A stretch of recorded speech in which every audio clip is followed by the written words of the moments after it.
Welcome back.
What's up, Denali? Welcome in.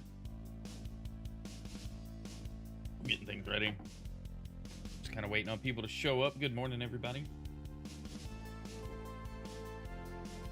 You guys gotta let me know if the sound effects are coming through at all. I don't think they are. A bunch of stuff got like all jacked up. I don't have time to fix it all. You heard them? All right, cool. It wasn't coming through the monitor. I think I fixed it though. We'll find out. Because it redeems. All right, perfect. That's what I was worried about. All right, that's posted. Thumbnail the data. We're not doing a vertical stream this morning. We're gonna do the game news this morning. So I'm just kind of getting things shared out, getting ready to go. Make sure my phone is on silent. My kid is content. Should be starting school already, but I don't know. Who knows? It'll be a fun morning. All right. Let's go to the just chatting. How's everybody doing this morning? Denali, thanks for hopping in. Guys, we're on YouTube and Twitch this morning. We're going to do the game news. Obviously, I wasn't live last night. I meant to do a pre-recorded session. I just did not have the time to do that. There was a lot of things happening all at the same time yesterday. And yeah, I just didn't have time to do it. So we'll do it live this morning. So it'll live on YouTube as this week's game news episode. We'll turn off the channel points and stuff like we normally do in just a moment. Just kind of waiting on people to hop in, get the notification, check their phones. I do want to give a soft shout out to Dogathan. I hope I said that right, for following the stream over on Twitch. Thanks for following the channel. Appreciate you being here if you're here this morning. We also got a few new subs on YouTube, which is awesome. I believe we're up to 645 now, which is cool. Like, we're just growing, going up. And so, I don't know. I'm pretty pumped. Things are on track for the year, and I'm excited. Anyway, like I said, we're doing game news this morning. Probably won't have any time to play games. I've got to get to work and stuff. So we'll not delay any further. We will enable news mode. Put it in this mode. What does that mean even? Because we've already started. Most people are gonna say boo work. I know, I agree. But welcome to this week's Game News Show. We've got a lot of interesting news to cover, and you are welcome to participate in the chat and let me know what you think, and I'll do my best to respond. We're live this morning, so this is gonna be a little different than the normal produced news show that is also done live, but then edited. This isn't gonna be edited. I'm just gonna rattle off things as we go through. Hey, Will, good morning. All right, so let's get to our news topics for the day. Let me get all that set up. There's usually a little work that goes into this, right? All right, the capture should still be good. All right, Nintendo dropped a trailer for Princess Peach Showtime and also a trailer for the Splatoon DLC. And so I haven't watched either of those, so let's take a moment. We'll watch them together. We'll see what we're getting into.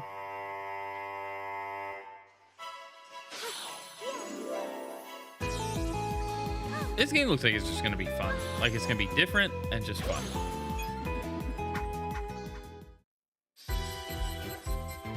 Easy. Dashing thief.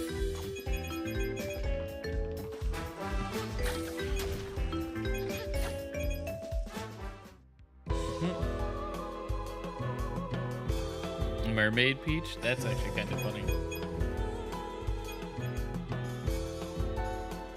Just a singing mermaid. Will, I will be getting to that in just a moment. I have my thoughts on the situation. Mighty Peach. See, this game just looks like fun. Is this Kingdom Hearts but with Peach? Maybe. So that's like some stuff we've seen and then stuff we haven't seen. That's cool. All right, so that's the next big release from Nintendo. They dropped that trailer this morning, 8 a.m. sharp. So Will asked, does that mean we might not be getting a direct Big Hero 6 Peach? That's funny. And that's what I think. I think we're not getting the usual direct. There could still be like an indie showcase, a partner showcase that will be dropped.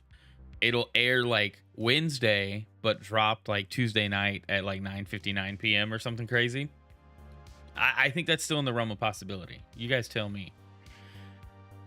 All right, so then this is a longer trailer, so I don't know if I want to watch the whole thing. I might get bored halfway through, but the DLC for Splatoon 3, Side Order Wave 2, launches like next week. So I haven't watched this yet either. We'll watch it together. This looks actually really cool.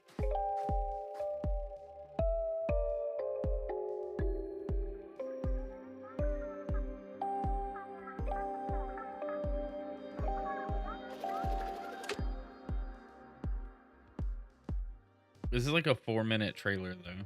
So again, I don't know how long I'll Welcome watch the whole to thing. Inkopolis Square. This once thriving district now lies abandoned and has been drained of color. How does one drain color? After awakening in this world of order, an Octoling, Agent 8, along with Pearl, one half of the musical duo Off the Hook, who is now a drone, must ascend the Spire Bleach. of Order together. So wait, is Pearl Single-player like experience actually a designed to be drone, or is replayed she like over remote controlling a and drone? over again. There are 3 things to keep in mind: floor selection, Not color remoting chip it. Yeah, see, like advancement, that's what I was thinking. Is she and just a drone? objective completion. You'll need to repeat this cycle in order to gain more knowledge and reach the top of the spire. It kind of looks like a more This focused elevator salmon is the only run. way to ascend the spire. You go up each floor, survive the However, waves, you can do only the go thing, up complete the one objectives. floor at a time. On each floor, select one of 3 different objectives to complete. Each objective's difficulty and clear conditions will vary. Are you gonna so have to do choose it multiple wisely. times? Conditions include destroying the portals from which hordes of enemies appear, chasing and defeating enemies, guiding a ball, and more. Interesting.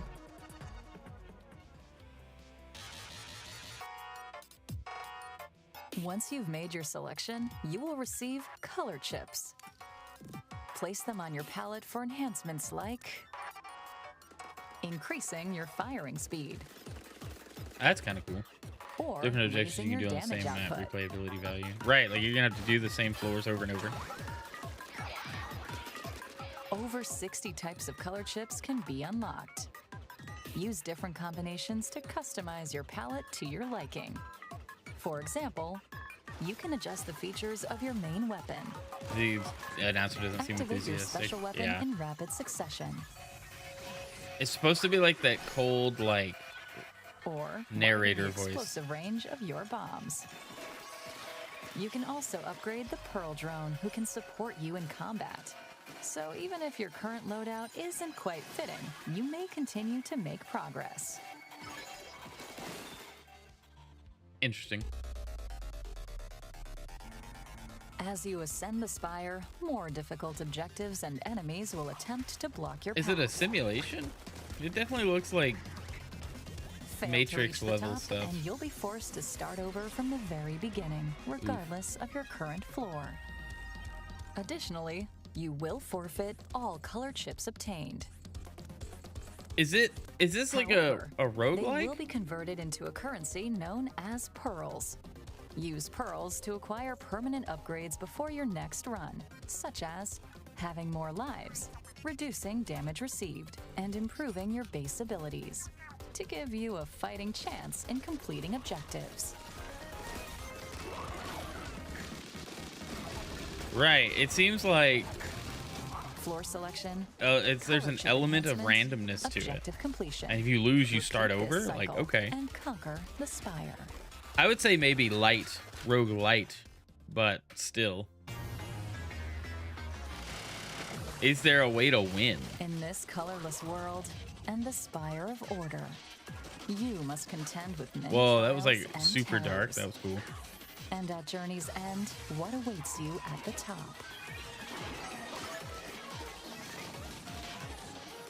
Side order. Wave 2 of the Splatoon 3 expansion pass paid DLC for the Splatoon 3 game launches on the watching the whole Nintendo thing. Switch I do system have an February attention span. 22nd. All right, so The that's soon. Splatoon 3 expansion pass is available now on Nintendo eShop. All right, so got that. So this is that is soon. Yeah, that's like next week. So this is why a lot of people were like, "There's going to be no direct." But I still, like I said earlier, I still think we could get a partner showcase, a indie world, a something to show what else is coming to Switch, because DLC for Splatoon and Peach Showtime aren't the only things coming, right? We got Luigi's Mansion and Paper Mario. Those are coming. Like, there's going to be more stuff on that as well, but I don't think they're going to dive too deep into it. That all being said, I think if they did a partner showcase just to show, like, if it was literally just third-party stuff, that would be great. But if we remember, what was it? Last year's is when we learned a lot about, maybe it was the year before, like a ton of games, both first-party and third-party, were announced. So, you know, it's still going to be good. Maybe it's March, maybe it's April, maybe it's something right before Luigi's Mansion drops, you know? Because I believe Paper Mario is like this coming summer, end of summer. I don't know that for sure. I don't know if they set a release date or if they just said 2024. Anyway, so I don't know. I'm looking forward to whatever Nintendo is going to be announcing. We'll react and watch these things live together when they happen. So we'll keep an eye out on that. Tricky, it's game news. Yes. We're not playing Splatoon after this, though. I don't know if I'll be playing anything after this. We'll see. We'll see what we have time for. All right, let's switch tabs now and go to EA. Flop Immortals of Avium reportedly cost around 125 million, former dev says. A AAA single-player shooter in today's market was a truly awful idea. So I don't know if you guys followed this game at all. It looked neat, interesting concept. I thought it was cool. I was kind of waiting to see if it was going to drop into EA Play, Game Pass, you know, that kind of thing before I would even think about checking it out. And that's just me. Maybe I'm cheap. Maybe I don't want to spend 60, 70 bucks on a game I might not like. But this game launched August 2023. There was a lot of other games launching around the same time or that have come out since then. But the dev here goes on to say that here it is. It was massively overscoped for a studio's debut project. Development was around 85 million, and then EA kicked in 40 million for marketing and distribution. Trying to make a AAA single player shooter in today's market is truly an awful idea, especially since it was a new IP, is also trying to leverage Unreal Engine 5. What ended up launching was a bloated, repetitive campaign that was far too long. And I think the sentiment here is not that they made a bad game. I think it's the way we consume games now. This type of game was too big. And I think if this had launched maybe as a smaller game, it might have done better. Maybe an indie title, something along those lines. Because this was like a big deal, but it also wasn't. Like, EA's marketing of this was like, hey, you should check out this game. But it also just kind of showed up for most people. And there wasn't like any kind of lead in that I going off of pure memory and recollection of how this game showed up. But there's also something to say that this is their first title as a studio. Their inaugural project launched, and it cost 85 million. So to say that AAA game development is unsustainable, I think we're at the point now where it's like, look, guys, this kind of work is costing a lot of money, but why and what can we do to like, this is why you only get annual Call of Duty, annual Madden. This is why you get 18 sequels to all these franchises, because those are the safe bets for investors. That's where people want to put money. And the fact that this game didn't take off, which there was no way it was going to, let's just be honest, but it's not a safe bet. Like, this game could be fantastic. It could be a lot of fun. Metacritic, I believe the article quotes it sitting at a 74. Just no one bought it. Well, why would they? Like, everybody's playing the games they're already playing. And since all of the service-based games want to keep you trapped in there, you're not, the average person is content playing Fortnite and Call of Duty and Overwatch just over and over and over, because they can, they don't have to invest any further outside of like skins and other microtransactions. And so why would I go buy a new game? And I hate that that's where we are, because I like single player games. The streams lately, we've been playing all sorts of stuff. I'm trying to work through Zelda. We started Genshin Impact, which is kind of a live service single player game. Star Rail, like, all of these games have good stories and they're single player mostly. I still enjoy multiplayer, but getting a new IP off the ground is very difficult. Like, this is like just the testament of where we are, like, in the games industry and how hard it is to make new games. Yes, no, new games are hard. Games aren't getting that much better, if at all. So you really have to innovate to get attention, which is really the core of it. Like, multiplayer is what people do. Single player shouldn't go away, but I think you're going to have to, like, do episodic content on your massively scoped game. Pare it down. Release, a couple chapters, and then put more into the next chapter.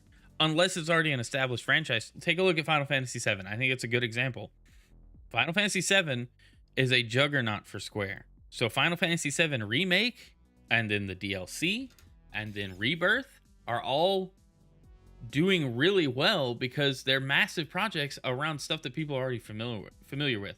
Baldur's Gate 3 took eons to make, and it's not something you can make a consistent release cadence for. Not everyone should aspire to outdo other games in scope.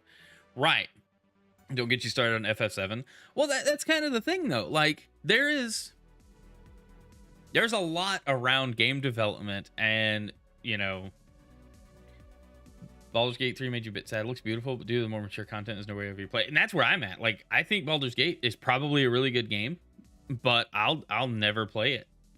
There's a lot of stuff in there I don't want to deal with, but I guess that's a different topic. But at the end of the day, unless you're an established franchise, it's less likely to be considered, especially as games like Immortals of Avium look good, look like they play well. It's just not, there's no incentive to try this because we have so much else to do. We have so many other options and safer bets. Investors have safer bets. Players have safer bets, on things that they can play. And it's just unfortunate. It really is unfortunate. And that's why I like the indie scene, because the lower cost of entry for indie games means I'm more likely to just drop in and check it out. There's not too many indie games I've purchased, but the ones I have tried and liked and bought or kept downloaded because of Game Pass are because they're good games and they don't take me 600 hours to finish. I can play, 10 hours and go, okay, that was a fun time. But I digress. Anyway, it's just unfortunate. EA is giant and they're not feeling a hurt here. It's just a shame that like single player stuff can't carry the same weight it used to because of the transformation of the games industry as a whole. All right, let's go on. I got a lot to cover. IGN posted this today. PS5 entering the latter stage, or maybe it was yesterday. It was updated this morning. Entering the latter stage of its life cycle, according to Sony. I'm going to kind of read this together. After sales of PS5 failed to meet expectations, Sony has said the console is entering the latter stage of its life cycle. They set an ambitious target of 25 million PS5s sold during the current financial year ending at the end of March 2025, but has now revised its forecast down to 21 million after PS5 sales during the crucial holiday 2023 quarter came in lower than expected. I don't think the PS5 will ever be maxed out as far as what it can do. I think they're going to sunset the PS5 because of how it launched. It was unobtainable for a couple of years, or a year. It was, there weren't the launch library. Every console generation deals with this. The launch library just isn't always like, these amazing games. But we're now at a point where, hey, Base Guru, what's up?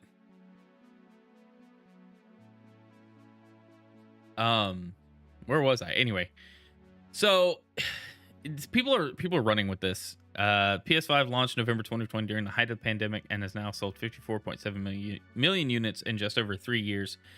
This November, the console turned 4, and with Sony now saying it is entering the second half of its life cycle, thoughts will inevitably turn toward the next generation, the PS6. So a lot of people think this means we likely won't get a PS5 Pro, which I think Sony has pretty much said we're not going to. The Slim was like the redesign of it. We're good. There's no other hardware coming out for the time being. I don't know. There's a lot of rumors around the handheld and all that. Anyway, I won't go into that just yet. Or today. But I think this whole generation will end a little sooner than we think it will, but the hardware will be supported longer than we think it will, if that makes any sense. I think we're going to get the PS6 and possibly the next Xbox a lot sooner than we think we will, like in the next couple of years.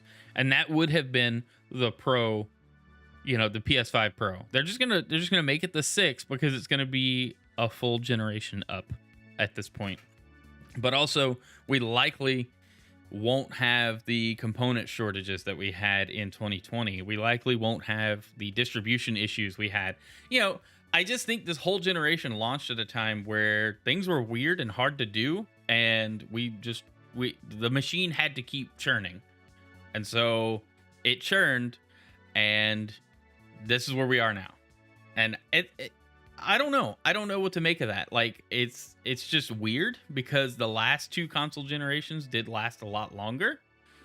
The 360 era, PS3 era was from 2006 to 2012. That's 6 years.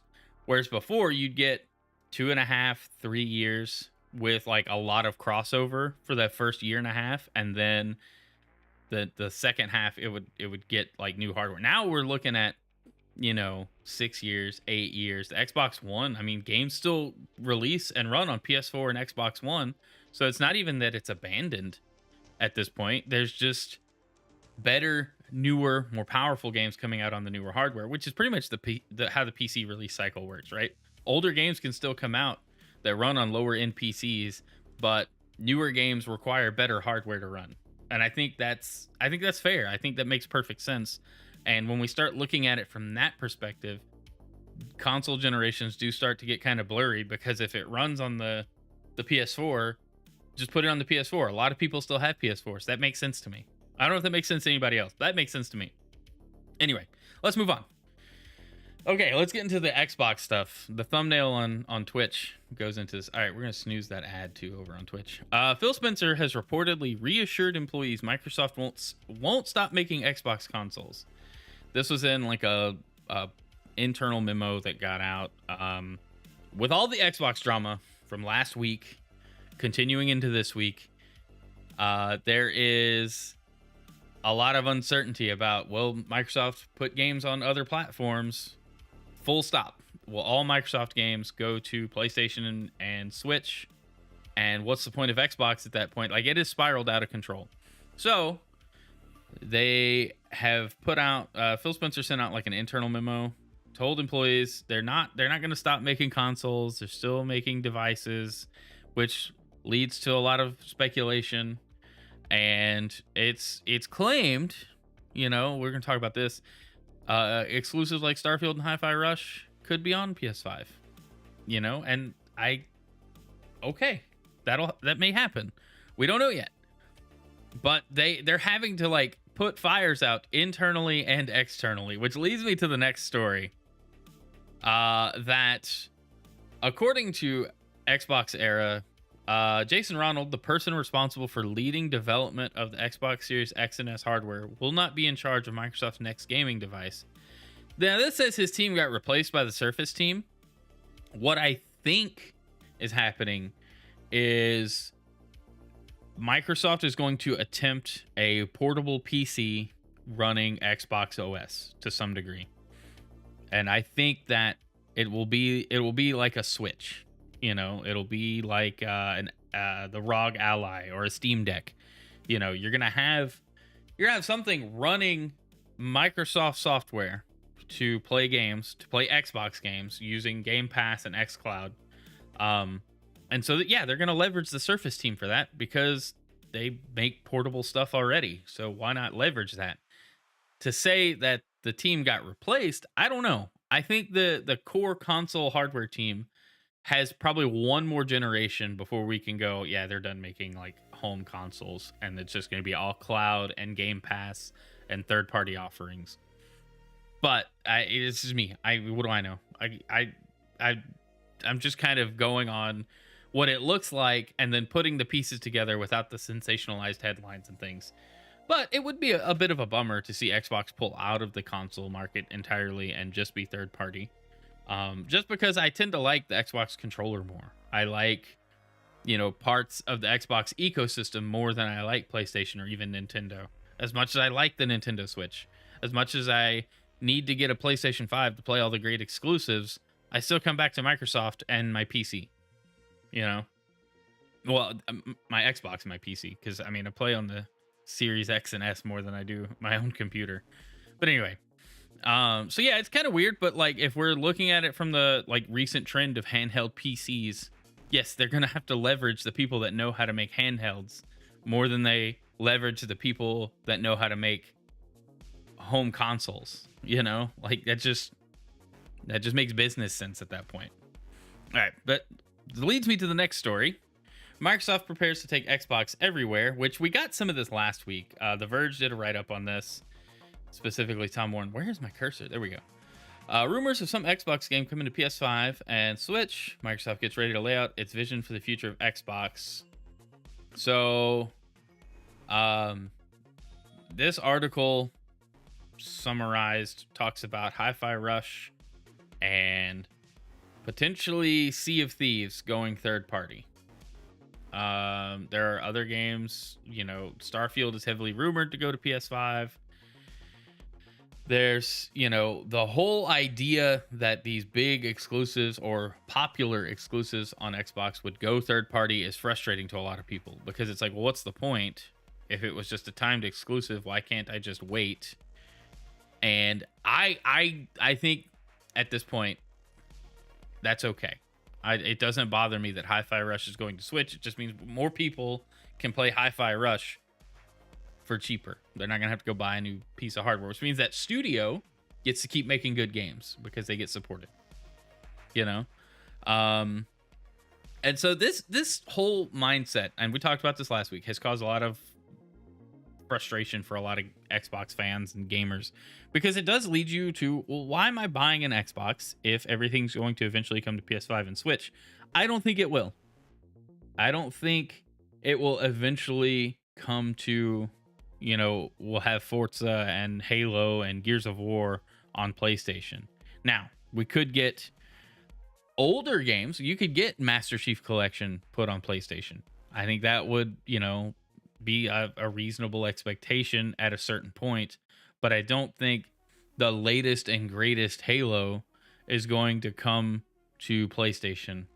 You know, I think it's going to be timed exclusives, but with like a longer stretch of time in that. Like I just that to me makes more sense if it works that way. But yeah, so yeah, we got all that, and then all the rumors last week. Xbox had to put out something, so this is the last piece of news I'm going to cover. Join us for a special edition of the official Xbox podcast. Hear from Phil Spencer, Sarah Bond, and Matt Booty as they share updates on the Xbox business. So, this is tomorrow, at the time of this video going up, being streamed. I will do a live listen and react to this, because a lot of red flags went up when they announced, okay, it's going to be the official Xbox podcast.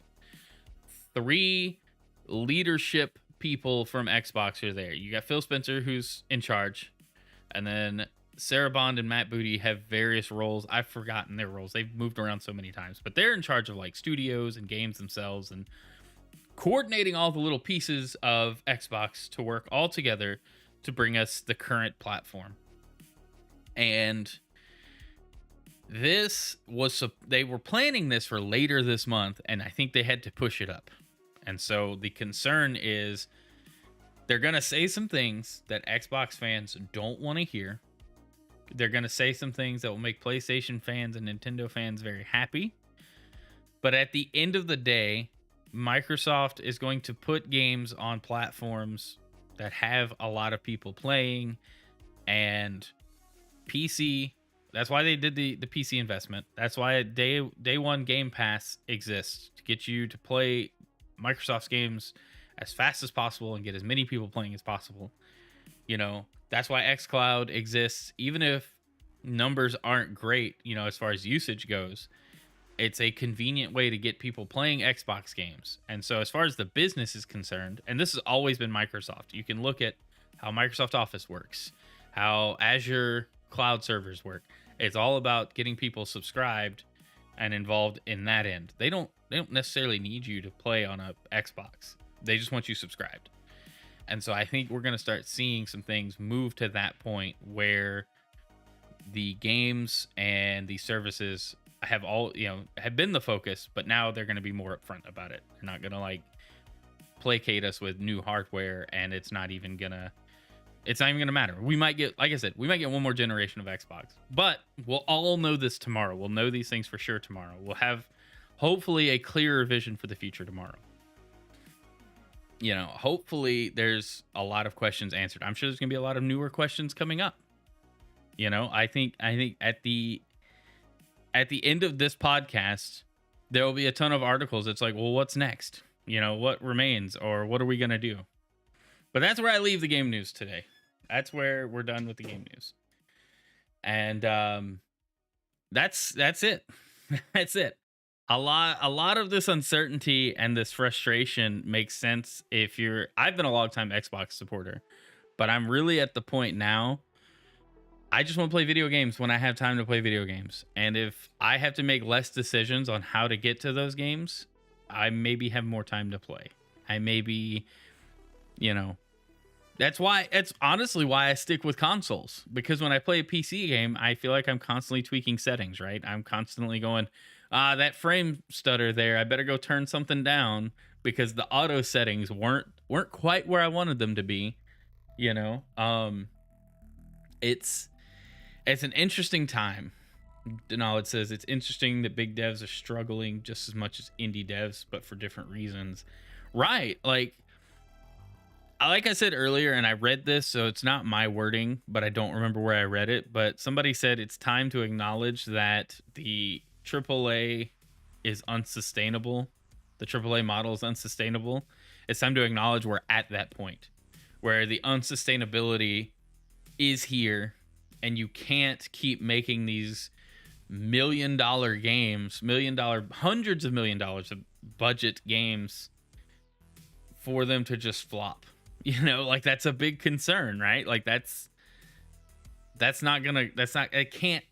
can't keep working that way. It won't keep working that way. There's no way to keep the business afloat because things have to keep going up. The numbers have to keep going up for the investments to keep coming in. And so there's got to be a change, but what's the change? I think if we quit doing like less frequent releases for your bigger games, push them out for a couple of years, give people time to like refine the game, and then the short term, like I think it comes down to short term investments are hurting the games industry. People want instant turnaround. They want an instant payout, and development doesn't work that way.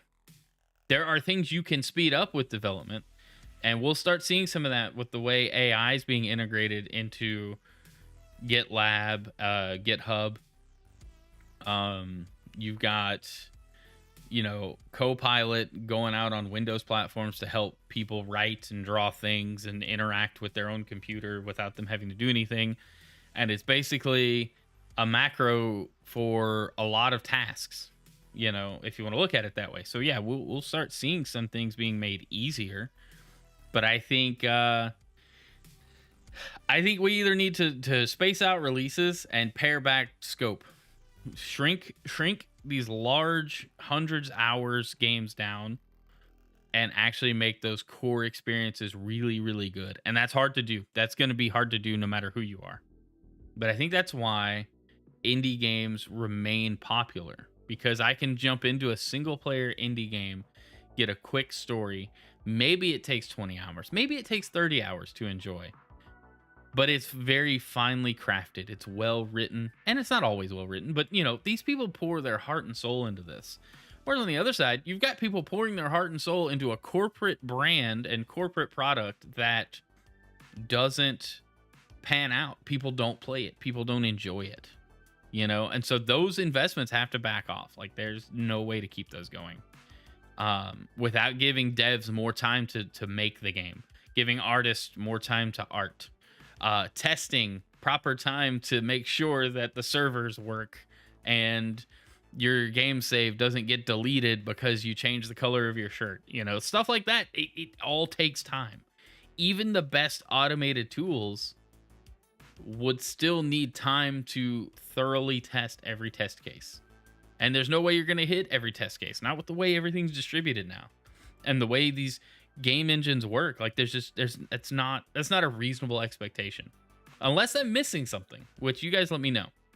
If I ever become an overnight billionaire, I'd love to fund some small games just as an experiment to see what new concepts work for gamers without the pressure of big success. Dreams are nice. I think that's reasonable. We know there's so many sub genres and niches in gaming that if you were able to do that and just fund a handful of studios, throw the spaghetti at the wall and see what sticks.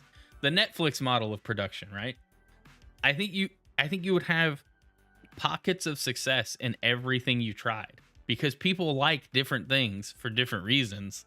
And I don't think a metric of, well, this didn't blow up, therefore it's a failure, would even matter at that point, because things are working for some people. And I think when we look at that, back in the day, and I'm kind of rambling here, but back in the day, how many bad movie-based spin-off games did we get that are, loved. And when you find out the development stories behind them, they were rushing to get this out before the deadline because the movie was coming out and all of it had to be on the shelf in the display together. And we had to hurry up and make something. And it turns out that we intentionally broke this because people were renting games and we wanted people to play the game longer. So we made it harder and nearly impossible. So you just keep renting it. You don't get stuff like that anymore because you can't. There's no time. There's no incentive, and you've got to get the product out.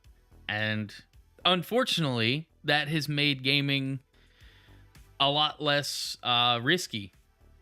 A lot less likely to innovate with new ideas. We just keep getting the same shooter with different mechanics. And some of those mechanics are really fun. And some of the things that these games do really work really well. I mean, Battle Royale was a whole wave. Still very popular, still very fun. But I just think about all of the goofy experiences we had with bad games back in the day that are like popular cult classics now because they were weird and goofy and took a chance. Some of my most favorite games from like the 16-bit era aren't even like popular IPs. They're just spin-offs or, marketing products that were just made to have something to tie into a bigger brand that nobody liked it. It wasn't good, but man, is it weird and fun to check out. That's where I leave it today.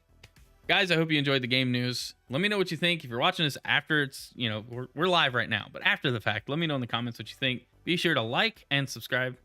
And thanks. I think I'm going to end it here. I'm done for the day. I've got to get to work and do other stuff. So thank you guys for hanging out. I'm not even going to bother with a raid over on Twitch. I love you. Have a great day. Thanks for checking out the game news. If this format works, should we do the live news every Wednesday morning now? Maybe. I had a lot of fun. Anyway, love you guys. Have a great day, and I'll see you soon.